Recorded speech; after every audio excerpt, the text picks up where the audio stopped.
Welcome. Today we're diving into something that could really make a difference in healthcare. We're looking at the NHS joint replacement crisis. The numbers are pretty stark, aren't they? Over 31,000 patients waiting just for hip replacements.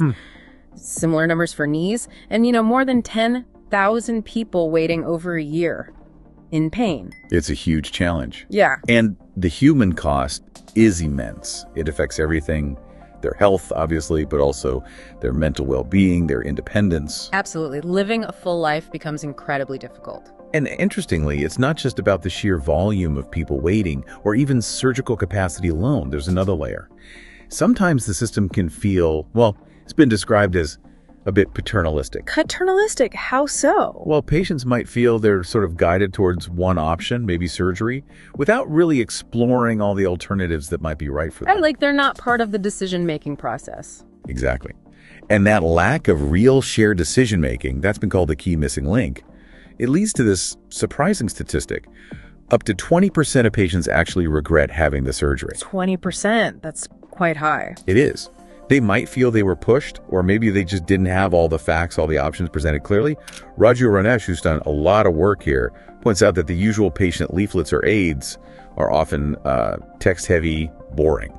Not very engaging. And they just will not work effectively in a busy clinic setting. Okay, so if the old tools aren't working and patients feel left out, what's the alternative? What's this innovation we're looking at? You mentioned the Torbay Charts, patient decision aids. What makes them so different? Sounds revolutionary. They are, in a way. They really rethink patient engagement. Imagine like a visual map for your health journey, almost like GPS. Like map.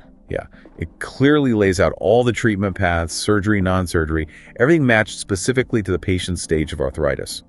And crucially, it's designed to be used together, patient and clinician, right there in the consultation. So it gives you a kind of bird's eye view of everything. Precisely. You see where you are in all the routes forward. We heard from one patient who said, "It is brilliant because it is dead easy to understand. It is not full of words." Simple, visual, easy to grasp. I can see how that would help. And the results from the pilot testing in Torbay, they've been, pretty phenomenal. How so? What did they find? When patients used these charts, really understood their options, over half chose non-operative treatments. Over half, even if they thought they needed surgery initially. Yes.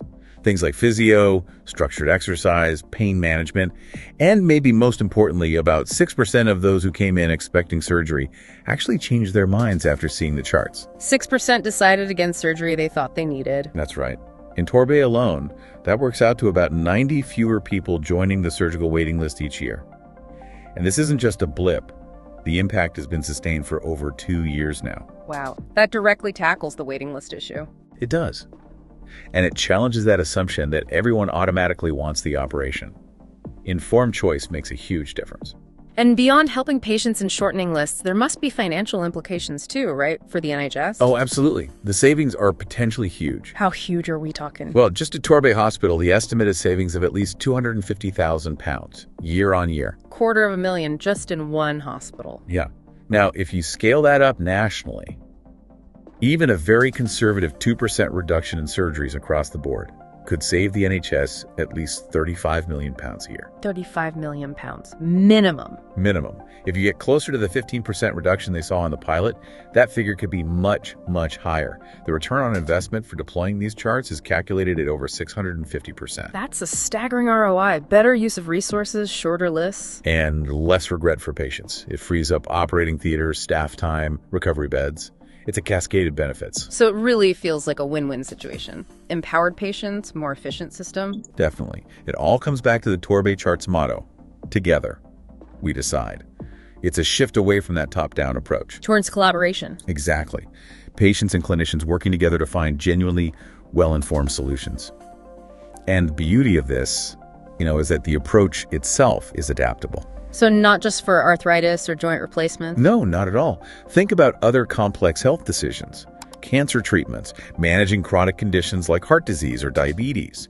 This idea of clear visual aids and shared decision-making could be applied much more widely. It's amazing, really, how a simple visual tool can spark such a significant change, improving lives, reducing that post-decision regret, tackling major healthcare bottlenecks, and saving money. It really is quite powerful. Yeah. And perhaps that leaves us, and you listening, with a final thought to chew on. How could this principle, this move away from a purely expert knows best model towards shared, visually supported decisions apply in your own life? Think about complex choices you face, maybe financial planning, career changes, big personal decisions. Could having a clearer map of your options and discussing them collaboratively lead you to better, more informed outcomes that you feel truly confident about?